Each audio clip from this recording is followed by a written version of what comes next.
Mafanikio ni matokeo ya mchakato unaotokana na tabia, mitazamo na juhudi endelevu. Tafiti za saikolojia ya mafanikio na maendeleo binafsi zinaonyesha watu wanaofanikiwa mara nyingi huwa na tabia zinazofanana, ambazo hufanya kazi kwa pamoja na kumwezesha mtu kuvuka vikwazo na changamoto ili afikie malengo yake. Tabia ya kwanza ni bidii. Bidii ni uwekezaji wa muda, nguvu na mawazo kwa lengo la kupata matokeo chanya. Bidii ndiyo tabia pekee ambayo huongeza uzoefu unaohitajika kwenye safari ya mafanikio. Bila kuwa na bidii, hata uwe na kipaji kikubwa, huwezi kufika popote. Bidii ni hali ya kufanya kazi kwa juhudi kubwa, kwa kujituma, kwa moyo wa dhati ili kufikia malengo uliyokusudia. Kwenye maendeleo binafsi, uchumi na usimamizi mzuri, bidii hutambulika kama nyenzo muhimu ya uzalishaji wa mafanikio, kwa sababu bidii huonekana kama nguvu ya ndani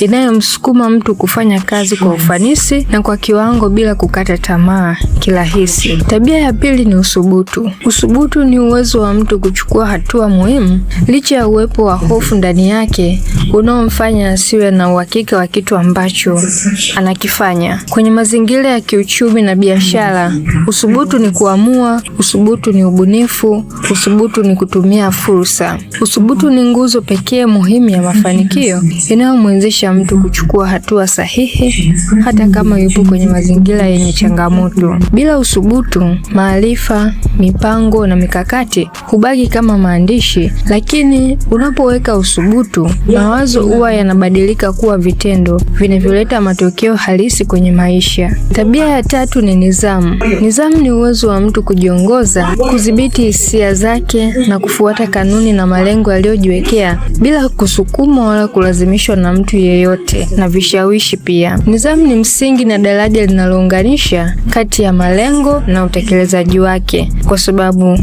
bila nidhamu hata mipango na mikakati bora hushindwa kufanikiwa. Nidhamu sio kipaji. Nidhamu ni ujuzi unaojengwa kwa mazoea ya kila siku. Mtu mwenye nidhamu ana nafasi kubwa sana ya kufanikiwa kwa sababu ana uwezo wa kusimamia maisha yake bila kutegemea hisia zake. Na tabia ya nne ni mwendelezo. Mwendelezo ni kufanya jambo mara kwa mara bila kukata tamaa. Tafiti mbalimbali zinaonyesha mafanikio makubwa hutokana na juhudi ndogo ndogo zinazofanywa kwa muda mrefu. Hata kama mtu ana bidii na nidhamu, bila mwendelezo matokeo hayawezi kuonekana. Mwendelezo hujenga tabia ambazo ndizo msingi wa mafanikio endelevu. Mafanikio ya kweli hutokana na uwezo wa mtu kuendelea mbele hata pale matokeo yanapochelewa kuonekana. Tabia ya tano ni uvumilivu. Uvumilivu ni uwezo wa kustahimili changamoto, vikwazo na hali ngumu anayopitia kwa muda mrefu. Uvumilivu ni uwezo wa kustahimili changamoto, vikwazo na hali ngumu anayopitia mtu kwa muda mrefu bila kukata tamaa. Mafanikio mengi huwa yanatokana na uwezo wa mtu kuendelea mbele hata kama matokeo anayoyatarajia yanachelewa na changamoto zinazidi kuongezeka.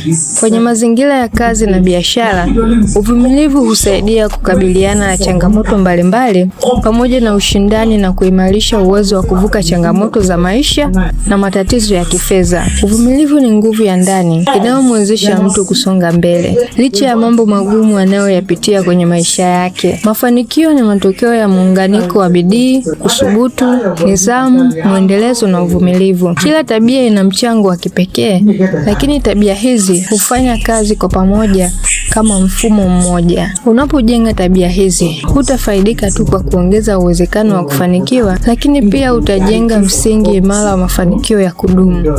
Mafanikio ya kweli hayawezi kupatikana kwa kubahatisha kutokana na matamanio ya muda mfupi ulionayo. Mafanikio ya kweli huwa yanategemea uwepo wa tabia muhimu ikiwemo bidii, nidhamu, uvumilivu, mwendelezo na uthubutu. Tabia hizi huunda msingi imara wa maendeleo ya mtu kwenye maisha yake binafsi.